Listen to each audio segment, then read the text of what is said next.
மத்தேயு எழுதின சுவிசேஷம் 7ஆம் அதிகாரம். நீங்கள் குற்றவாளிகள் என்று தீர்க்கப்படாதபடிக்கு மற்றவர்களை குற்றவாளிகள் என்று தீர்க்காதிருங்கள். ஏனெனில் நீங்கள் மற்றவர்களை தீர்க்கிற தீர்ப்பின்படியே நீங்களும் தீர்க்கப்படுவீர்கள். நீங்கள் மற்றவர்களுக்கு அளக்கிற அளவின்படியே உங்களுக்கும் அளக்கப்படும். நீ உன் கண்ணில் இருக்கிற உத்திரத்தை உணராமல் உன் சகோதரன் கண்ணில் இருக்கிற துரும்பை பார்க்கிறதென்ன? இதோ உன் கண்ணில் உத்திரம் இருக்கையில் உன் சகோதரனை நோக்கி, நான் உன் கண்ணில் இருக்கும் துரும்பை எடுத்து போடட்டும் என்று நீ சொல்லுவதெப்படி? மாயக்காரனே, முன்பு உன் கண்ணில் இருக்கிற உத்திரத்தை எடுத்து போடு, பின்பு உன் சகோதரன் கண்ணில் இருக்கிற துரும்பை எடுத்து போட வகை பார்ப்பாய். பரிசுத்தமானதை நாய்களுக்கு கொடாதேயுங்கள், உங்கள் முத்துக்களை பன்றிகள் முன் போடாதேயுங்கள். போட்டால் தங்கள் கால்களால் அவைகளை மிதித்து திரும்பிக் கொண்டு உங்களை பீறி போடும். கேளுங்கள், அப்பொழுது உங்களுக்கு கொடுக்கப்படும். தேடுங்கள், அப்பொழுது கண்டடைவீர்கள். தட்டுங்கள், அப்பொழுது உங்களுக்கு திறக்கப்படும். ஏனென்றால் கேட்கிறவன் எவனும் பெற்றுக்கொள்ளுகிறான், தேடுகிறவன் கண்டடைகிறான், தட்டுகிறவனுக்கு திறக்கப்படும். உங்களில் எந்த மனுஷனானாலும் தன்னிடத்தில் அப்பத்தை கேட்கிற தன் மகனுக்கு கல்லை கொடுப்பானா? மீனை கேட்டால் அவனுக்கு பாம்பை கொடுப்பானா?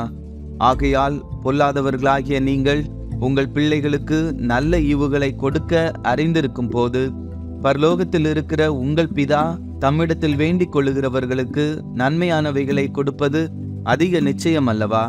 ஆதலால் மனுஷர் உங்களுக்கு எவைகளை செய்ய விரும்புகிறீர்களோ அவைகளை நீங்களும் அவர்களுக்கு செய்யுங்கள். இதுவே நியாயப்பிரமாணமும் தீர்க்க தரிசனங்களுமாம். இடுக்கமான வாசல் வழியாய் உட்பிரவேசியுங்கள். கேட்டுக்கு போகிற வாசல் விரிவும் வழி விசாலமுமாய் இருக்கிறது, அதன் வழியாய் பிரவேசிக்கிறவர்கள் அநேகர். ஜீவனுக்கு போகிற வாசல் இடுக்கமும் வழி நெருக்கமுமாய் இருக்கிறது, அதை கண்டுபிடிக்கிறவர்கள் சிலர். கள்ள தீர்க்கதரிசிகளுக்கு எச்சரிக்கையாயிருங்கள். அவர்கள் ஆட்டுத்தோலை போர்த்து கொண்டு உங்களிடத்தில் வருவார்கள், உள்ளத்திலோ அவர்கள் பட்சிக்கிற ஓநாய்கள். அவர்களுடைய கனிகளினாலே அவர்களை அறிவீர்கள். முட்செடிகளில் திராட்சை பழங்களையும் முட்பூண்டுகளில் அத்திப்பழங்களையும் பறிக்கிறார்களா? அப்படியே நல்ல மரமெல்லாம் நல்ல கனிகளை கொடுக்கும், கெட்ட மரமோ கெட்ட கனிகளை கொடுக்கும். நல்ல மரம் கெட்ட கனிகளை கொடுக்க மாட்டாது, கெட்ட மரம் நல்ல கனிகளை கொடுக்க மாட்டாது.